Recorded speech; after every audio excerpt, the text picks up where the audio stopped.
을들의 당나귀 귀 시즌 5.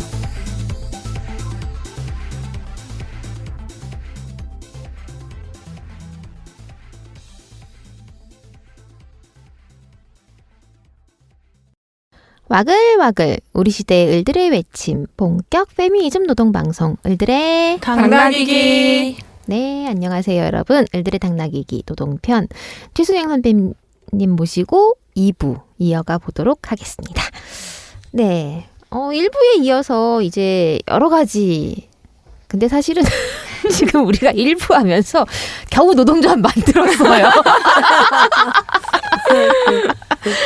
자, 그래서 2부의 이야기들이 어떻게 진행이 될지 흥미진진합니다. 네. 그 선생님께서 이제 투쟁하셨던 당시 70년대 한국 사회 여성의 지위라는 게 정말 밑바닥인 시대였잖아요. 네. 무릎이 15cm를 올라가는 미니 스커트가 불법이었고 단속의 대상이었던 시대였어요. 그렇죠. 장발. 네. 그 시대에서 여성 노동자들이 조직을 만들고 또 스스로가 그 조직의 장이 되어서 이끌어갔다는 것은 사실 매우 선진적인 경험이었던 것 같거든요. 뭐 어떤 재밌었던 에피소드 그런 게 있을까요? 에피소드라기보다는 이제 그 당시 때 여성이 뭐 장을 맡는다 이런 것들이 굉장히 인식이 낮은 때라서 제가 이렇게 노동조합 사무실에 있으면은 그 저기 뭐 이렇게 남자들이 찾아와서 너네 지부장 어디 있니? 나더라.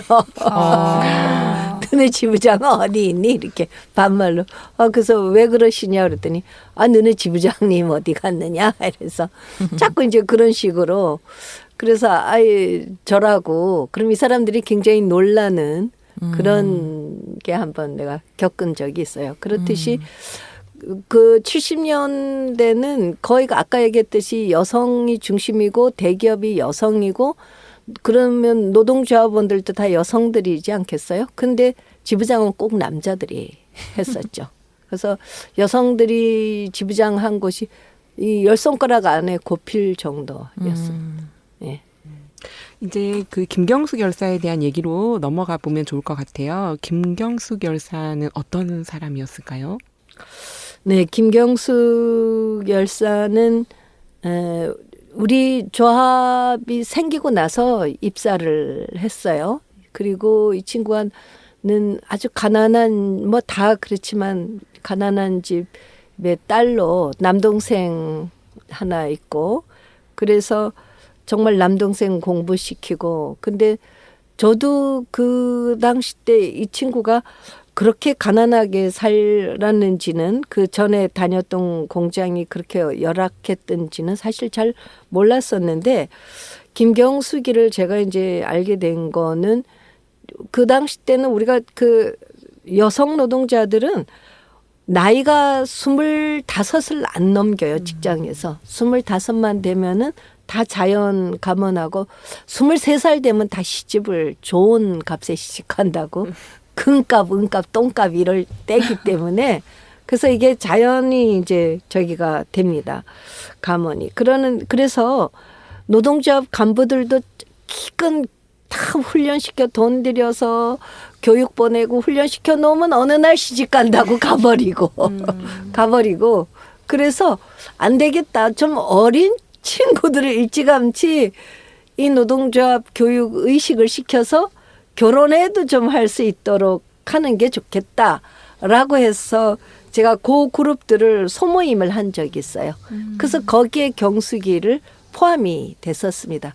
그래서 그때 이제 경숙이 얘기도 많이 듣고 이래서 자기가 정말 YH가 노동조합이 있으면서 노동자들한테 천국이다 이런 걸 느꼈다고 그래서 굉장히 아주 정의로운 친구예요. 목소리도 낭낭하고 좋고 그래서 우리가 꼭 결의문을 읽게 하고 그리고 동료들하고도 아주 관계가 좋고 그러니까 제가 이 좋은 지도력을 가졌길래 여성 활동가로 계속 좀 키우고 싶은 생각이 들어서 소모임에 들어왔던 친구죠. 사실 김경숙 열사는 되게 일기가 꼼꼼하게 잘 남아 있어요. 예. 그리고 그 당시 사진도 이제 최선우 선배님이 잘 보관을 해두셔가지고 엄청 자료가 많아갖고 30주기 때 이제 영화도 저희가 제작을 했었거든요. 장희성 감독님하고 같이 꽃다운이라고 하는 다큐멘터리 작업을 같이 했었는데. 이제 일기를 살펴보면 처음에는 이제 회사가 월급을 주는 것만으로도 이제 고마워하던 사람이었는데 회사에 대한 고마운 마음이 막 가득하던 그 시절을 지나서 점점 이제 회사가 노동자를 착취하고 있고 노동자의 권리를 지켜야 되겠다라고 하는 자각이 시작되는 것들을 볼 수가 있었거든요. 그래서 어느 순간 일기에 보면 노동운동을 해야 된다. 이렇게 딱 쓰여 있어요. 어떤 과정을 통해서 이런 일들이 가능했는지. 그게 이제 노동조합 없던 데와 있던 데를 있으면서 이걸 너무나도 차이를 느낀 거죠. 그러니까 노동조합 없던 데서는 그야말로 그 봉급도 제대로 못 받았대요. 그래서 그 풀빵으로 뭐 끼니를 때워야 하고 그랬던 때가 있었고. 그러니까 월급을 따박따박 주는 것만으로도 좋은 회사라고 생각했다는 거죠. 그랬는데 YH는 어떻게 들어왔는지는 난 모르겠어요. 누가 소개해서 입사를 했는지는 모르겠는데 YH를 들어와 보니 노동조합이 있는 데를 들어온 거거든요. 굉장한 거였죠.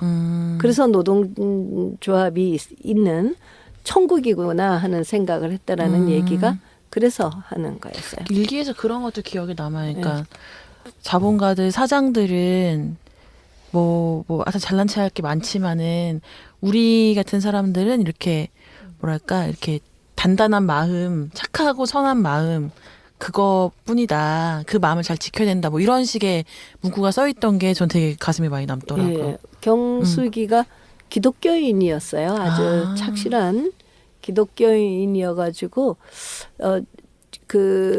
또 집안도 어려웠고 이러고 자기가 하고 했으니까 이 동료들을 보살피고 이러는 그 나이도 어렸지만 같이 이렇게 동료들 보살피고 이야기도 이런 거를 아주 그 부서에서 잘한 친구였어요.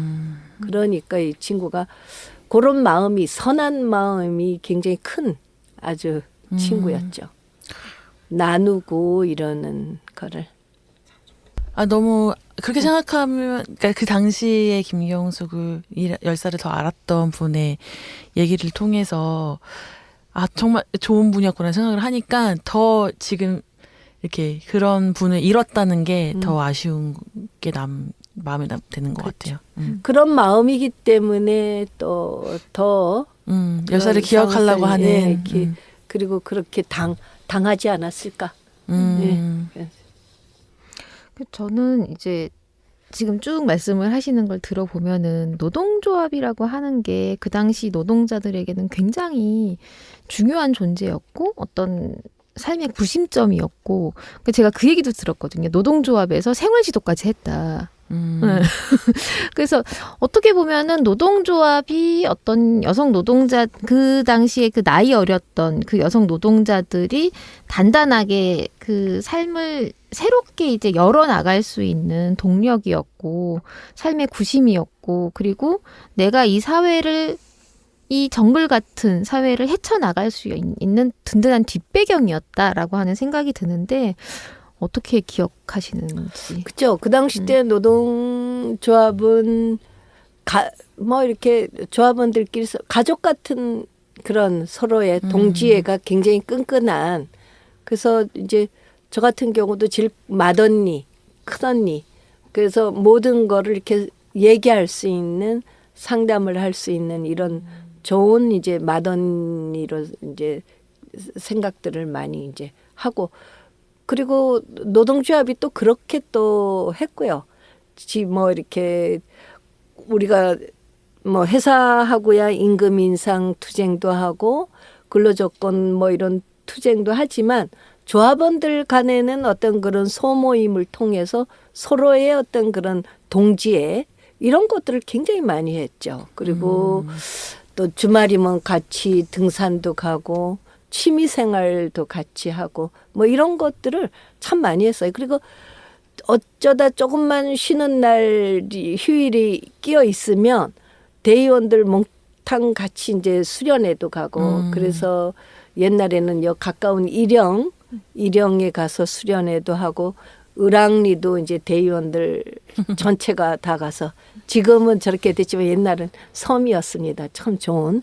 그래서 을왕리 가서 밤을 새워서 토론회도 하고 수련회도 하고 강원도 또 강릉까지 갔다 왔어요. 그래서 그렇게 멀리 차 대절내 가지고 그렇게 휴가철에는 또 그렇게 수련회를 같이 가고 그러니까 이 정들이 굉장히 끈끈해지겠죠. 같이들 지내고. 그래서 그런 일상 활동들을 굉장히 많이 했어요. 그다음에 이제 중요한 거는 또 일상에 필요한 물건들을 공동 구매.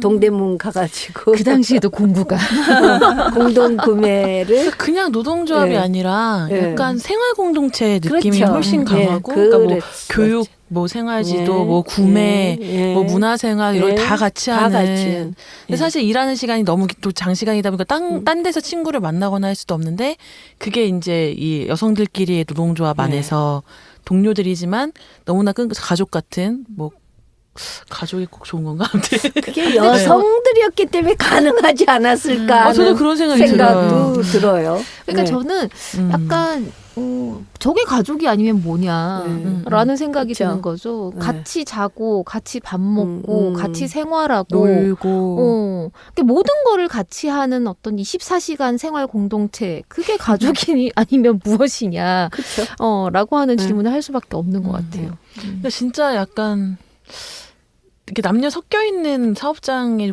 조합이면 이러지 않았을 것 같고 모르겠어요. 이제 선배님이 또 좋은 거 중심으로 얘기해 주셔서 더 그렇게 느껴질 수도 있겠지만은 근데 그 약간 그 뭔가 유토피아 같은 느낌으로 굉장히 지금 들리는 것 같아요. 여성들의 아마존에스 약간 이런 느낌으로 남자와 여자와 생각하는 것이 다르기 때문에 저는 그렇다고 생각을 해요. 이게 여성 사업장이기 때문에 이런 게 더 끈끈했다라고 저는 생각을 하거든요. 그러니까 우리가 모든 거는 우리는 이렇게 작은 거서부터 함께하는 이런 여성들의 이런 게 있잖아요. 그러니까 공동 구매한다라는 건 남자들은 아마 생각을 못 할 거예요. 그래서 우리 집에도 밍크 이불이 있는데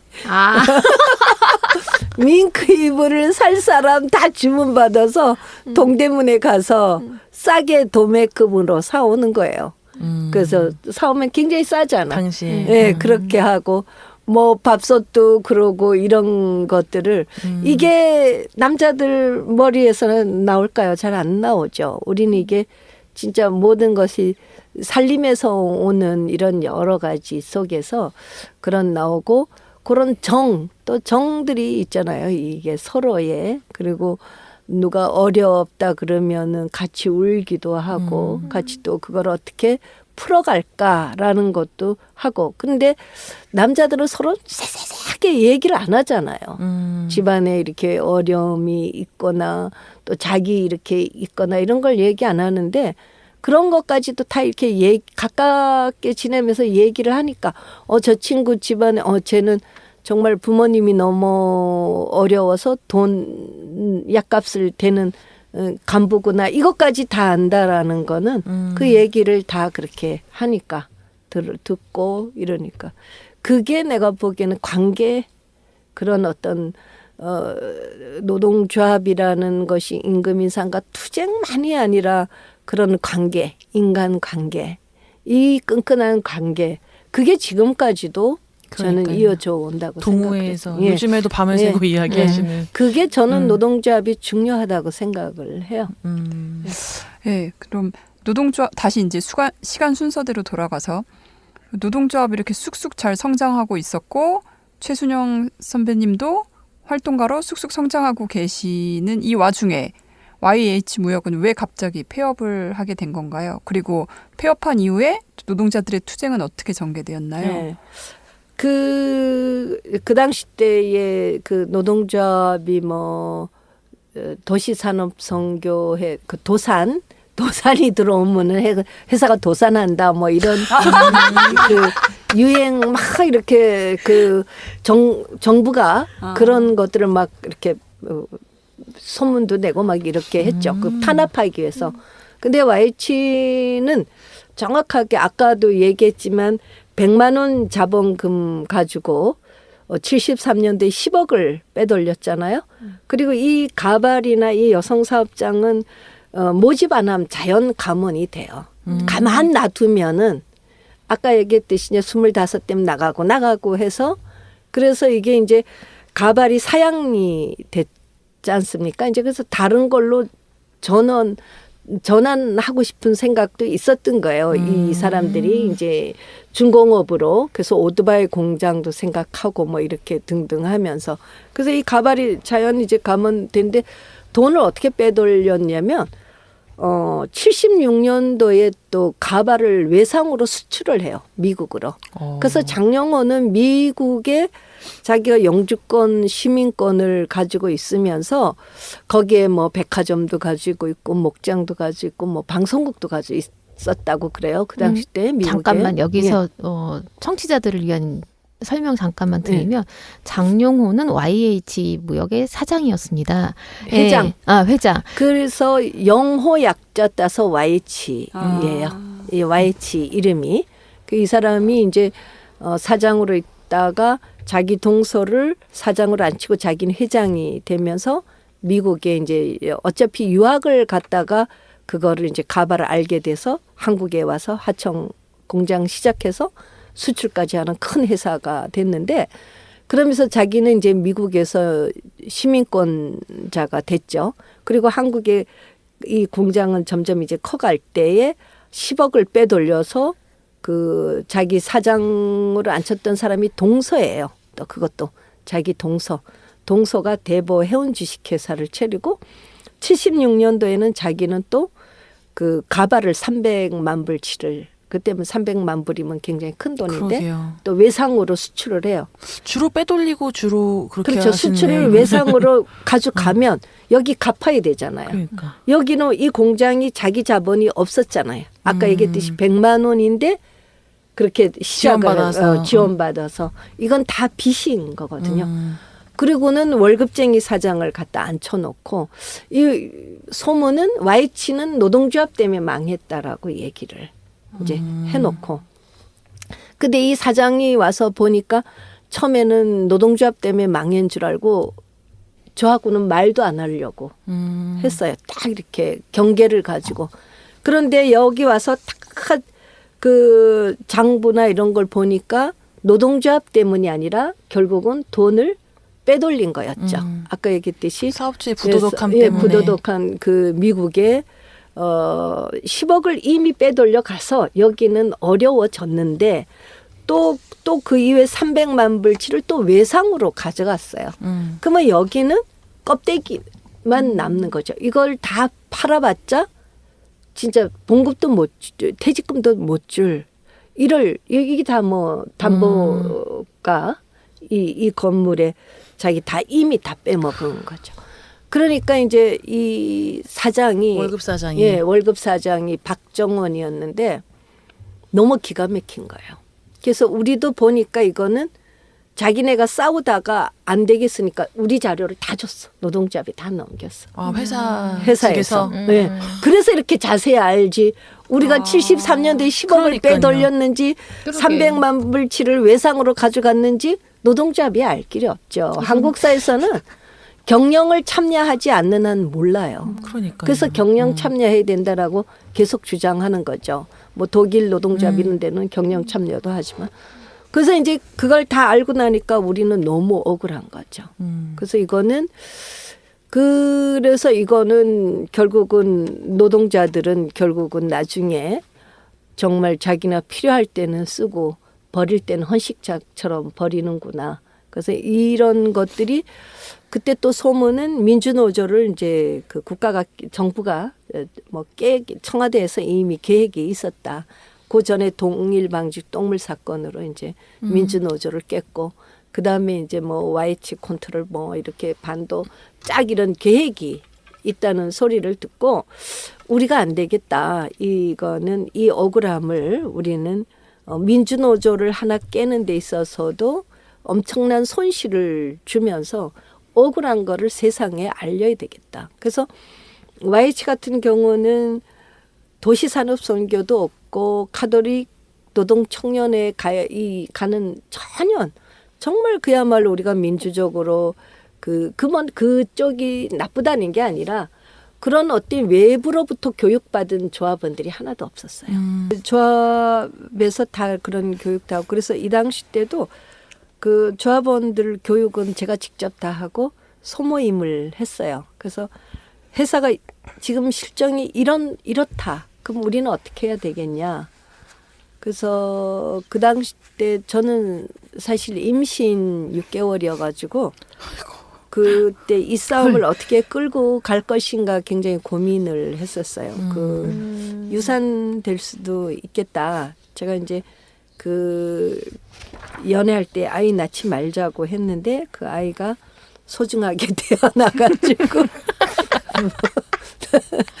그래서 굉장히 하나님이 나에게 가장 귀중한 선물을 줬는데 그래서 이제 조합원들한테 간부들한테는 이런 생각도 했어요. 이 민주노조를 그만뒀을 때 다른 데 가서 취업을 해서 또 다른 노동조합을 하게 해야 되겠다는 생각을 한다면 그러면은 여기서 조용히 그 사람들은 내보내야 되겠다. 아니면 블랙리스트 돼서 취직이 안 되니까. 그래가지고 우리 상직 간부들 하나하나 다 면담을 했더니 다 여기서 하면은 그만둔대. 공장 안 간대. 너무 고생스러워서. 그래서 그러면 우리가 여기서 왕창 깨지는 싸움을 하자. 그래서 소리를 크게 내야 된다. 그래야지만 큰 소리가 멀리 퍼질 수가 있다. 근데 조합원들한테 깨지는다 그러면 안 하죠. 깨지는. 그래서 조합원들한테는 어떻게 할래? 그래서 그 당시 때 이제 그래서 퇴직금이나 해고수당이라도 제대로 받으려면 우리가 이런 싸움을. 그리고 또 하나 중요한 거는 우리가 이대로 물러서면은 다른 노동자들한테도 또 다른 그런 게 가니까 우리가 우리의 싸움으로 통해서 다른 노동자들한테도 이익이 가고 우리도 가고 이런 걸 해야 된다라는 거를 소모임을 다 했어요. 아까 얘기했듯이 우리 이렇게 돈 빼가고 이런 거 쫙 하면서 합의를 이뤄냈어요. 그래서 우리가 여기서 마지막 투쟁을 크게 한다. 그렇게 결단을 이제 했던 거죠. 그러니까 회사가 폐업할 거다라는 소문이 돌 때에 이런 거를 하신 이미 거죠. 준비를 다 해놨죠. 다 하고 합의를 한 거였죠. 무서운 노동조합인데요. 아니 그거는 정말 준비된 민주적으로 노조. 합의를 이뤄낸 거죠. 가장 민주적인 합의를. 아니 근데 저는 그 과정 그랬더니. 자체가 네. 너무나 치밀하고 네. 너무나 치밀했죠. 네. 너무나 이제 전체의 의견을 다 수렴해 가는 그 과정 자체가 어떻게 70년대 저런 것이 가능했는가 라고 하는 생각이 들면서 사실 노동조합이라면 그렇게 해야 되는 게 맞다고 생각해요. 그래서 노동조합은 저는 산민주주의 교육장이다. 맞아.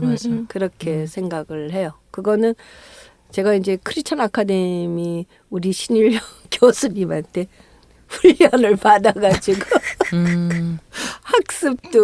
학습도 받고 훈련 받아서 해직 당하셨을 때 해고 중에 아니 신일영 교수님은 해고 당한 게 아니고 아니 선배님이 해고 당했을 노동조합 때 하면서 신일영 선생님이 계속 교육을 시켜주신 교육을 분이 계속 계셨죠. 우리 선생님은 여성 노동자들을 좀 더 과학적으로 운동을 할 수 있도록 여성 지부장들만 딱 데리고 학습을 시켰어요. 그래가지고 그래서 제가 지금도 전 선생님이 가르쳐 준 대로 했을 뿐이에요. 제가 선생님이 수제자 시키는 대로요. 그래서 이렇게 오늘날까지 와서 너무 고맙다 그러면 나도 너네들이 있어서 오늘날까지 왔단다. 그래서 이제 그런 노동조합이 그렇게 민주적이어야 한다. 그래서 조합원으로부터 힘이 나오는 거다. 그래서 조합원으로부터 힘이 나오게 하려고 그러면 조합원들이 잘 알아야지 되고 조합원이 결정하도록 하는 것이 매우 중요하다. 이런 것들을 반복하면서 주로 이제 우리 마지막 투쟁에서는 남편하고 굉장한 토론을 했어요. 남편도 이제 다른 위장 취업을 했던 사람인데 나 때문에 그게 또 이제 탈로 날까봐 어느 게 더 중요하냐. 그러면 YH가 사업장이 더 중요하니까 자기가 조용히 그만두겠다. 그리고 사표 쓰고 나와서 이제 저를 돕겠다. 그런데 우리는 네가 임신을 했는데 이 싸움이 유산될 수도 있겠다. 어떻게 할까? 둘이 굉장히 고민을 하고 토론하고 그러다가 둘이 싸우자라고 이제 가정적으로는 결정을 하고 이렇게 하면서 사실 준비를 했었죠. 네. 안팎의 민주주의가 너무 훌륭한데요. 우리 남편은 그 노동운동 하려고 하면서 우리 사업장 와보면서 이제 자기는 너무나도 좀 관심이 있었고 감동을 받았던 거는 이상하게 다른 외부 세력의 교육받지도 않으면서 굉장히 민주적으로 교육을 잘하고 있고 단단하고 있는 게 이게 뭘까? 그래서 이제 많이 와서 봤다고 그래요. 그러면서 뭐 또 그 자체가 서로가 그런 것들을 논의를 또 많이 했었고 그래서 둘이 살으면은 들어가봤자 한 3년 살지 않겠니? 그러고 3년 계획하고 계획을 개인적으로는 그렇게 했죠. 3년 구속되면 3년 살겠다. 딱 그 계획하고. 그러니까 마지막 그 싸움을 준비하면서 그러니까 엄청 여러 가지 마음이 그렇죠. 복잡하셨을 것 같아요. 복잡했어요. 복잡하고 이 싸움을 어떻게 끌어갈 건가. 우리 시댁에서는 우리 시아버님은 들어가지 않는 일만 해라. 깜빵 들어가지 않는 일만 해라. 나중에는 포기하고 들어가지만 않았으면 좋겠다. 이런. 그래서 이제 그런 복잡한 심정들 속에서도 조합원들 만나서 설득하고 뭐 힘 그렇죠. 받고 그러면서 이제 결정을 하고 결심을 하신 거네요. 네, 그렇죠. 그러면서 이게 사실 마지막까지 딱 결정을 한 거였어요. 그러면 YH 무역이 폐업한 이후에 이제 신민 당사로 가기 전까지는 네. 어떻게 투쟁하셨던 예, 거예요? 그래서 요런 걸 이제 결정하고 요렇게 하고 네. 만약에 이제 우리가 그 마지막에 투쟁을 어떻게 하면은 언론에 보도될까. 그래서 우리가 그때 300명이 남았댔어요. 그래서 삭발을 할까, 단식을 할까. 그때만 해도 300명 단식한다면 어마어마했고 지금은 삭발이 유행처럼 됐지만 그때만 해도 삭발을 300명이 했다 이러면 해토픽감이었어요. 그랬는데 우리 조합원들이 다 아까 숨을 이렇게 예민한 때라처럼 삭발하지 말고 굶자고. 근데 나는 임신 6개월인데 단식하면 어렵죠. 지금이야 옳지만 진짜. 삭발하자는 거는 나 혼자뿐이었어요. 그래서 이제 그랬죠. 그러면 우리가 잘 먹고 잘 살자고 하는 건데 굶으면 쓰겠니? 우리 그러면은 굶는다고 하고 속으로는 먹자.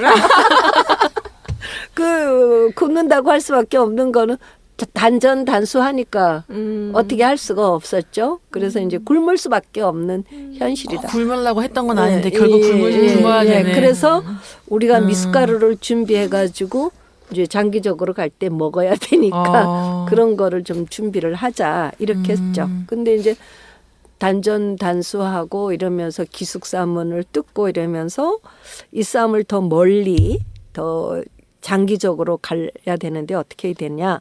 그래서 그때에 이제 미 대사관도 생각했고 공화당도 생각하고 조흥은행이 돈 빌려준 이 은행도 이제 가고 그 사전에 다 만났었어요. 답사를 다 했던 거지. 조흥은행장도 만났고 조흥은행장 만나러 갔는데 여기는 보통이 아니겠더라고. 좀 명동에 있는 그래가지고 거기서도 우리가 어떻게 길이 없다 우리는 그리고 미 대사관에도 갔었어요. 그래서 누가 연결해 줘가지고 그랬더니 대사를 못 만나고 영사를 만났어. 그랬더니 자기네는 거지도 자기 주 국민들을 거지도 보호할 의무가 있기 때문에 뭐 어쩔 길이 없다. 그렇지 그 뭐 사장을, 누가 돈을 누가 소환을 하겠어. 돈을 그렇게 많이 가져간 돈을 애림도 없지.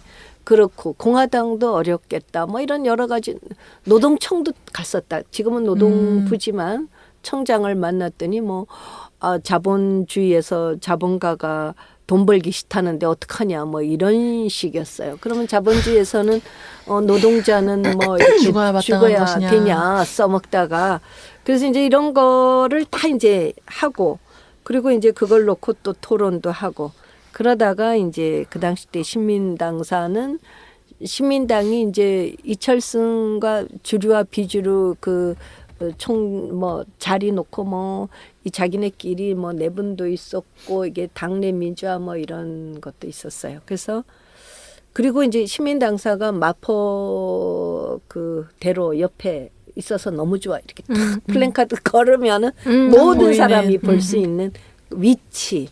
그래가지고 그때 카터인가 누가 어느 때인가 뭐 미국 대통령이 올 뭐가 있다 뭐 이런 소리도 있고 뭐 이래서 거기가 제일 낫겠다 이런 생각과 그래서 이제 우리 남편은 밖에서 계속 또 이제 어른들 만나면서 작업도 하고 그래서 이제 신민당사로 결정하고 이제 그날 새벽에 기숙사 문을 뜯는 거를 보고 우리 남편이 나 만나러 왔다가 보고 이제 아내 결정하는 거 듣고 바로 밖에 나가서 어른들을 만나서 김영삼 집에를 찾아간 거죠. 오늘 여성 노동자들이 가면 좀 도와주십시오 하고.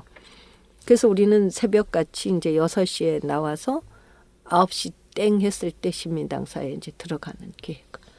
그렇게 해서 처음에는 막 당황하다가 나중에는 바로 이제 김영삼 첨지가 전화했는지 바로 받으라고. 그래서 이제 4층 다 강당에 가서 있었죠. 그러면서 동아일보에 처음 이제 그 4대 일간지 중에 동아일보가 신문에 났었어요. 그때 석간이었어. 그래서 우리가 그거 보면서 그런 신문 사진 봤죠. 보면서 우리가 우리 이제 이 싸움은 이제 이겼다. 딱 거기서 한 곱이 넘겼다. 딱 생각을 했었지. 네. 그러니까 공장에서 투쟁하면서는 사실 우리의 목소리를 밖으로 전달하지 못한다라는 못하는. 절박함 속에서 그래서 이제 여러 어떤 포스트를 정해서 이제 사람들이 더 이렇게 이 싸움을 가시화시킬 수 있는 곳으로 가려고 그렇죠. 했을 때 이제 신민당사가 그렇죠. 좋을 것 네, 같아서 거기로 네, 가셨다는 네. 거죠. 그래서 정치인의 도움을 시민당사 받아서. 농성을 할 때에 그 다른 데서도 이제 그 굉장히 그 당시 때가 아주 현장을 탄압하고 이럴 때서 막 공장이 부글부글 끓을 때서 온통 그러니까 혜태제가에서도 시민당사로 갈까? 이 혜태제가가 노동조합은 있지만 어용이었어요.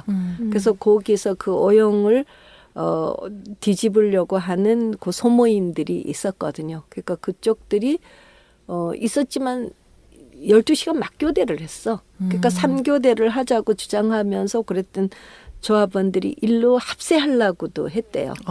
그런 움직임도 있었고 또 용달 기사들이 자기가 개인으로 사가지고 용달을 하는데 지금 용달이라는 게 없잖아요. 옛날 용달이라는 게 있었어요.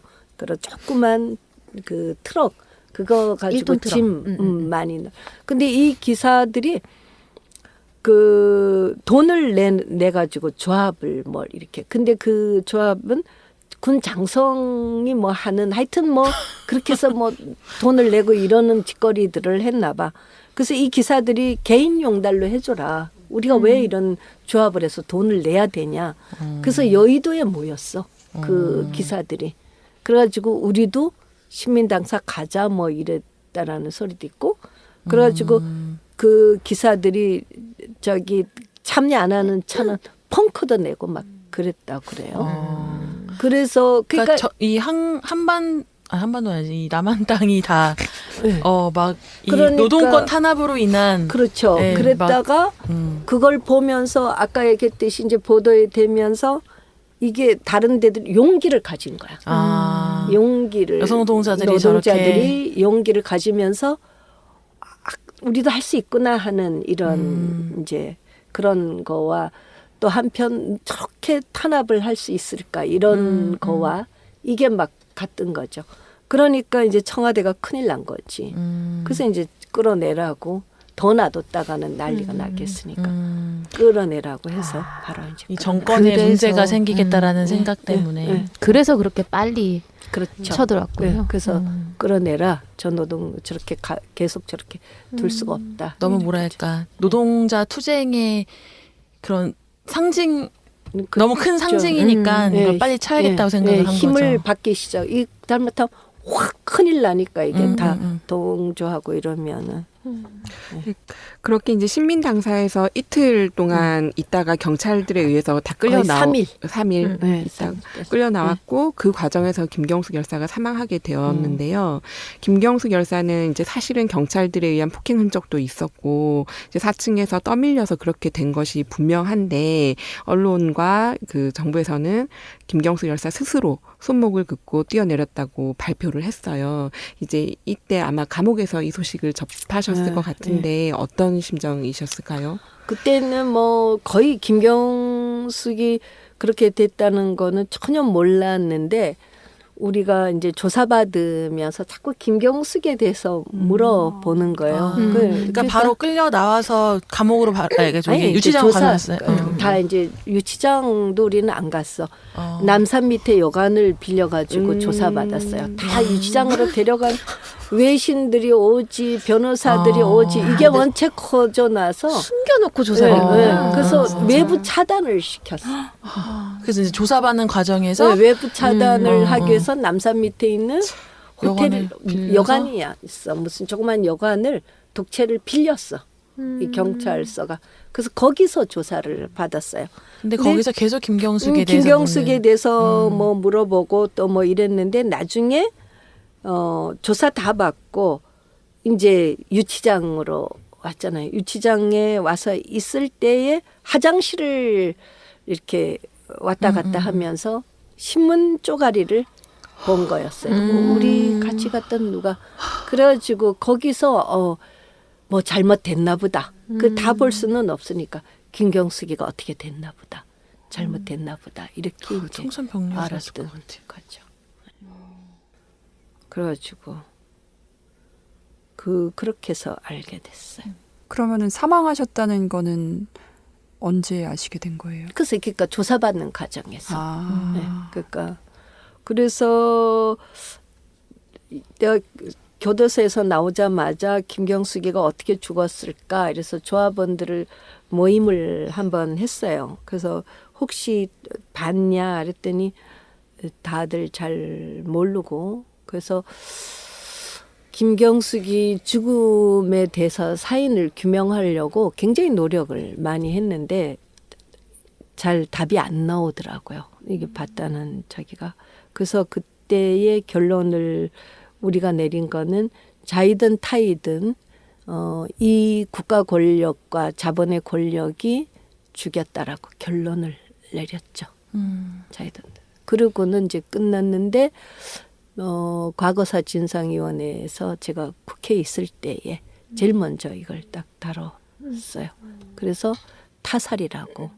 그때는 언론에서 뭐 우리가 자살조, 투신조 뭐 했다 그러고 동맥을 끊었네 뭐 또 어린 여성들이 보름달을 보면은 마음이 뭐 어땠었네 뭐 이상한 아주 그런 거를 막 써대고 다 이게 그 외부 세력에 의해서 다 이게 그렇게 된 것처럼 다 그냥 무슨 특별한 언론에 공작에 보도가 의해서 됐죠. 뭐 스스로. 언론에 다 그렇게 보도됐죠. 진실화해위원회에서 김경숙 열사의 죽음이 국가폭력에 의한 것이다라고 결론을 내린 게 2008년이었어요.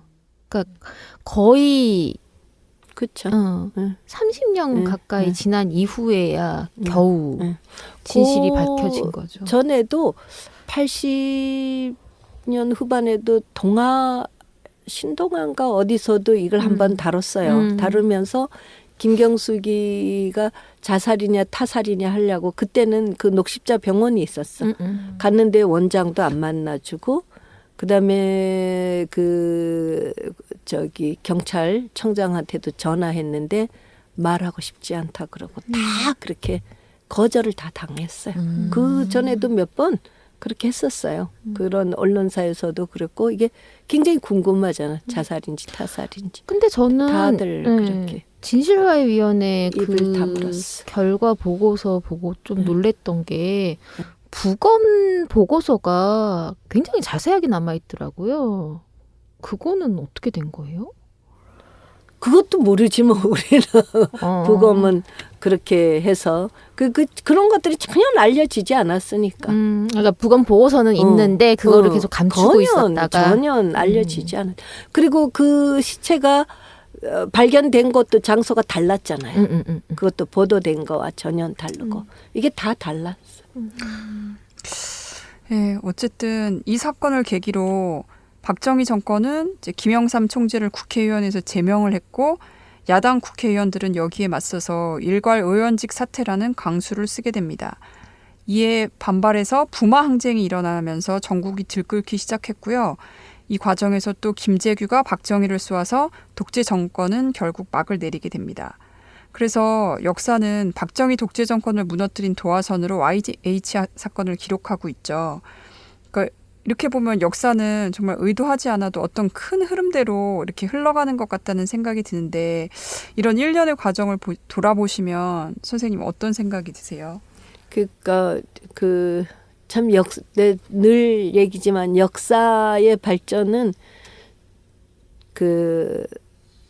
깨어있는 시민 의식이 저는 발전을 시킨다고 봐요. 우리가 늘 그때도 모이면은 한탄을 했어요. 아까 얘기했듯이 단체 행동을 할 수가 없잖아요. 노동조합이 제일 중요한 게 행동을 할 수 있어요.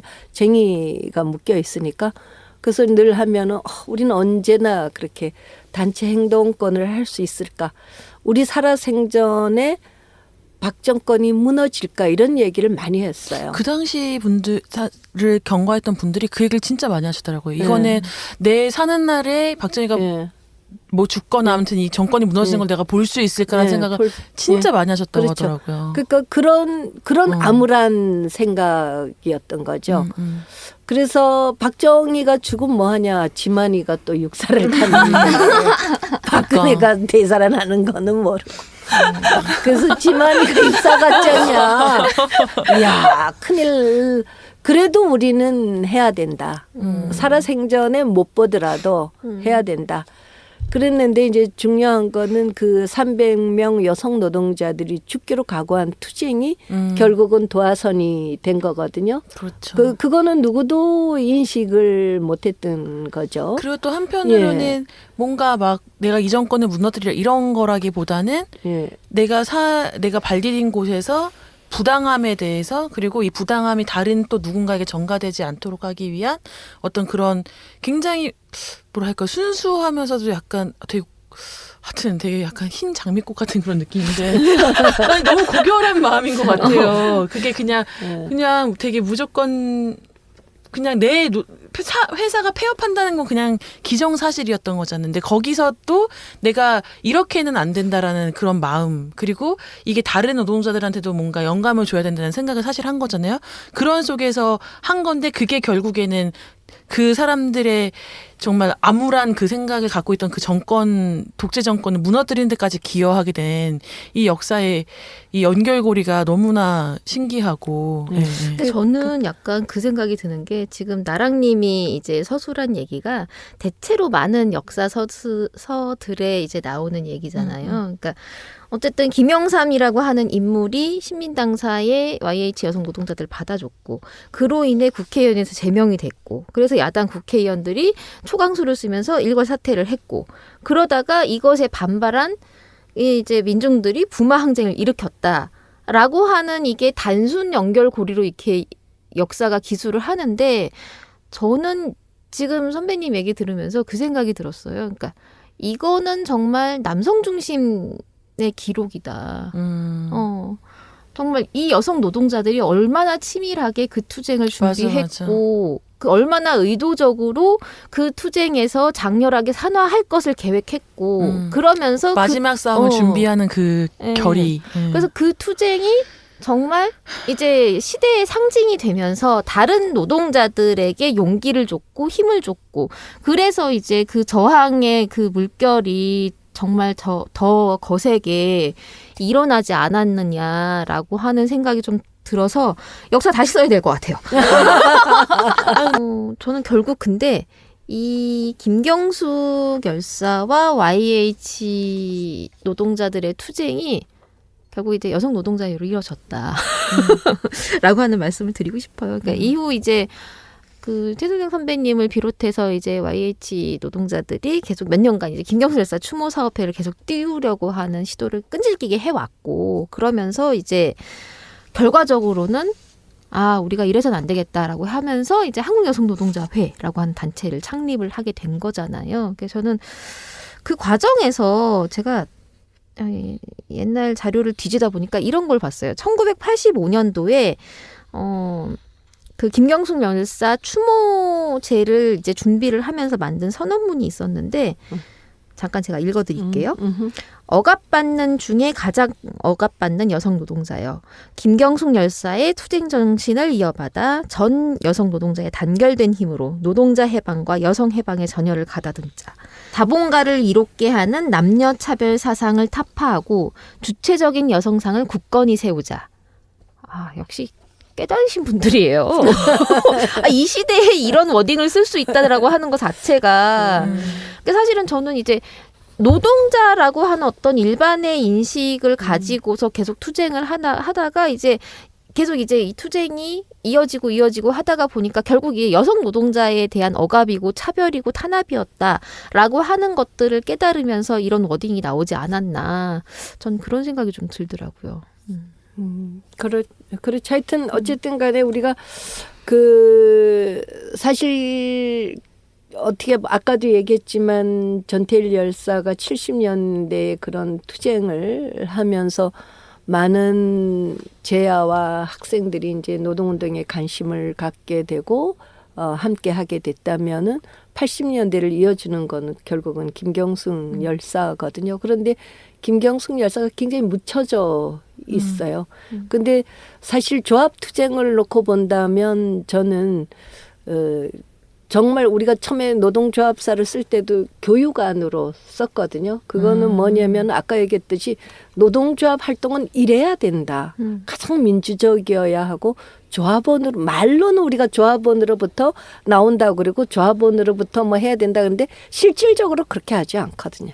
근데 우리가 정말 그거를 실질적으로 하면서 교과서로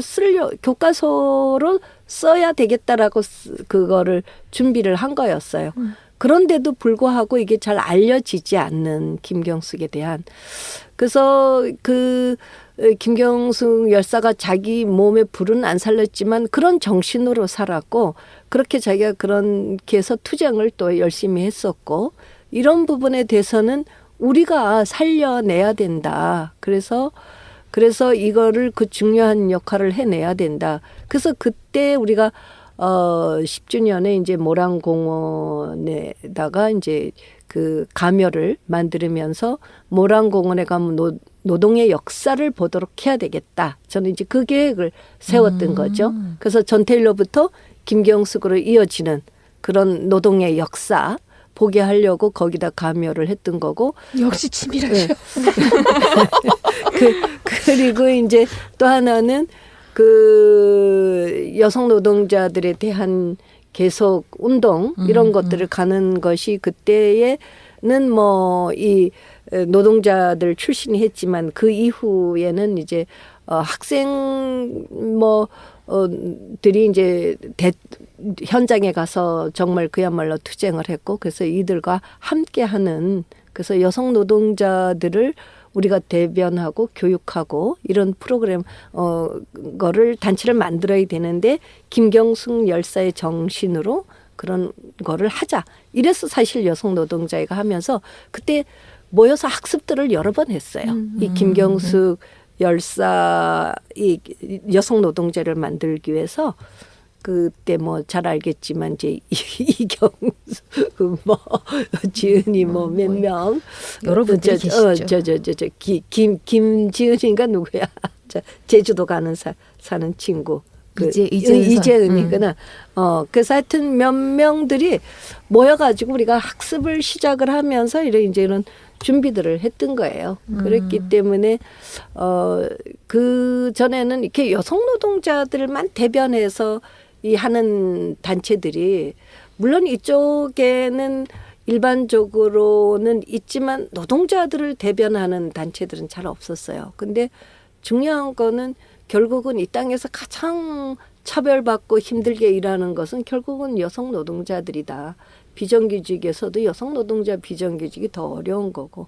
그래서 그런 것들에 기반을 해서 이제 하자라고 했던 거죠. 그래서 여러분들이 아직까지도 계속 그 정신을 이어받아서 이렇게 현장에서 상담하고 교육하고 투쟁해줘서 너무너무 고맙습니다.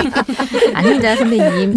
선배님들이 계셨기에 우리가 이렇게 활동할 수 있었습니다. 너무 아니 나 진심이어야 되는데 영혼이 약간 아니 저는 진심 그런 생각이 들어요. 그쵸. 그러니까 되게 자부심이 있고 그래서 그냥 이 역사를 몰랐더라도 사실은 굉장히 우리가 진짜 사회에 필요한 일을 하고 있다고 생각하는데, 근데 이런 역사 속에서 존재한다라는 것이 뭐 이제 그렇기 때문에 더 책임감도 느끼고 그래서 저는 잘 살아야겠다.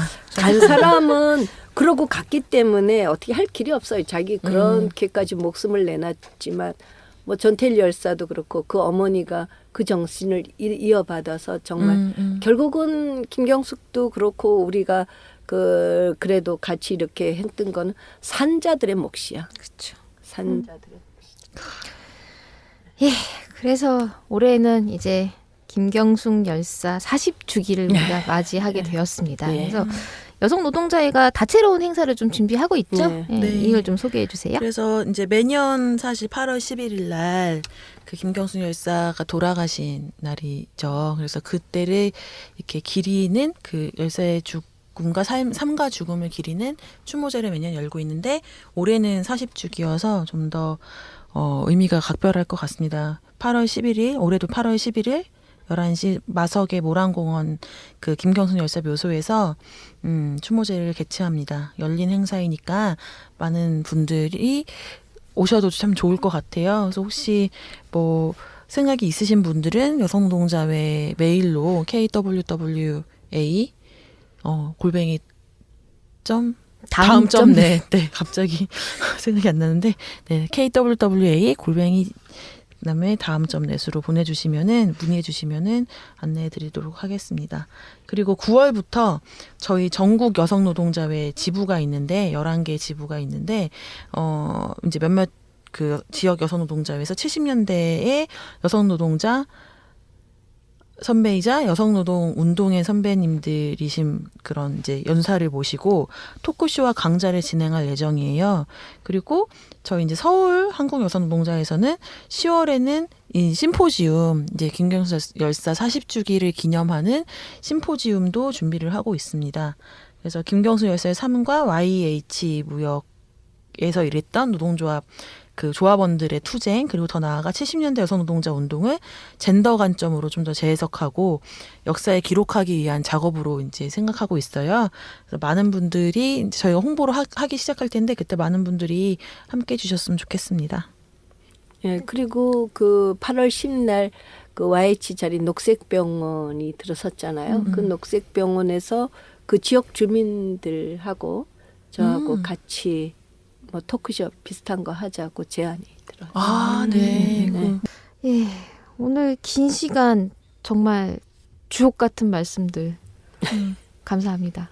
그러니까 뭔가 이제 뭔가 되게 감정이 막 올라오는 그런 얘기들이었던 것 같고 이게 40년의 시간이라고 하는 어떤 격차가 사실 잘 느껴지지 않았어요. 오늘 얘기를 들으면서.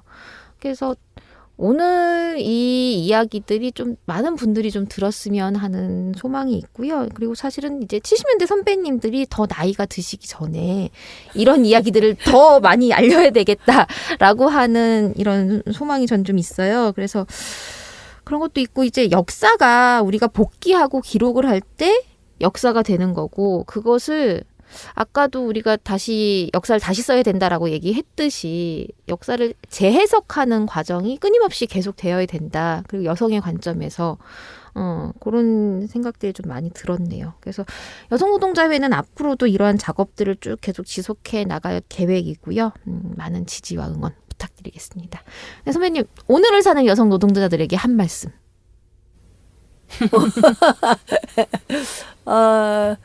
어려운 환경 속에서도 현장에서 열심히 일하시는 여러분 용기를 갖고 희망을 가집시오. 우리 여성들이 힘을 모으면 정말 우리가 이뤄낼 수 있는 행복한 세상을 이뤄낼 수 있습니다.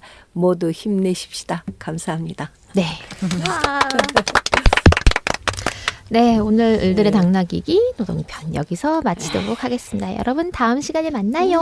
안녕. 안녕.